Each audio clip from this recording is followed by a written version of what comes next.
Dear friends, the love and the Thursday of Ordinary Time invites us to reflect on the theme, Our Father. Let us consider the prevailing attitudes of Jesus' contemporaries toward their God. They knew Him as the all-powerful Creator, as the all-knowing One who had delivered them from slavery, as the all-caring God who had given them a homeland and provided for their needs. They also feared Him and trembled at His name. So sacred was His name that they dared not even pronounce it, using other words instead to designate God. Then came Jesus. When His disciples asked Him to teach them how to pray, He began by telling them to address God as Abba, roughly equivalent to Dad. Jesus was not simply giving His disciples a new title for Yahweh. Prayer does not consist of a set of words, but is rather a disposition of the heart.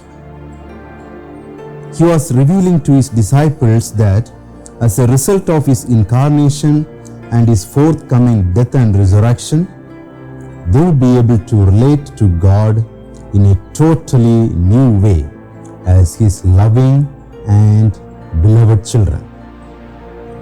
The whole of the Lord's Prayer is predicated on this intimate relationship with God. We do not merely call Him Father. He is our Father because we have become His adopted children through Jesus' blood. Because the Holy Spirit now dwells in us, the very same Spirit who dwelt in Jesus.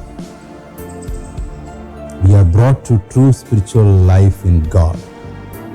We share in the very holiness of Jesus, and thus we can say with Him, Abba, our Father. It is only when our hearts know God in this way that we can bless His name and long for the coming of His kingdom. Only with hearts of loving children can we ask that His will be done here on earth. When we know God as Father, we can ask confidently for Him to provide for our daily needs. As trusting children, we can beg our Father to ward off temptation and protect us from the evil one.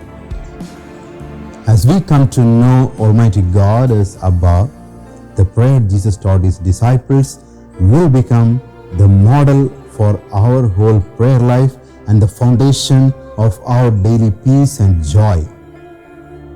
The beautiful words of the Our Father will penetrate our hearts and fill us with the glory of